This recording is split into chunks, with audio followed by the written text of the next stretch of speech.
Seguimos para a casa da senhora e quando eu cheguei lá, realmente a gente sentava no chão, tinha 2 tijolinhos que a gente juntava para fazer um fogãozinho a lenha, mas pelo menos eu tinha um lugar para ficar.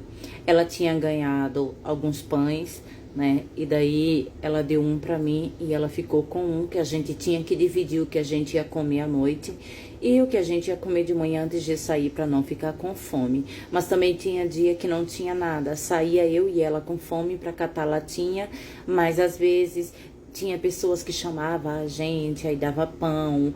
Um certo dia não tinha nada, a gente chegou a catar metade de uma coxinha. Mas o importante pra gente naquele momento era comer e não ficar com fome. Daí eu comecei a ajudar ela a catar latinha, papelão, a gente vendia. Sempre a gente ganhava o nosso trocado, o nosso dinheiro, né? E aos poucos, eu ajudando ela também, a gente começou a se alimentar melhor, ter uma comida totalmente diferente. E eu já estava me apegando àquela senhora, por ela não ter quase nada e ao mesmo tempo ela ter tudo que a minha mãe tinha material, mas não teve amor, me colocou para fora por causa de um homem. O que mais me emocionou foi quando eu cheguei na casa dela. Teve um dia que só tinha um pão. E ela agiu como que eu fosse filha dela. E ela pediu para que eu comesse, né? E eu comecei a comer.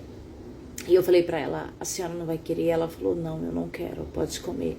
E eu percebi que ela estava com fome, mas naquele momento ela estava me tratando como que eu fosse uma filha para ela.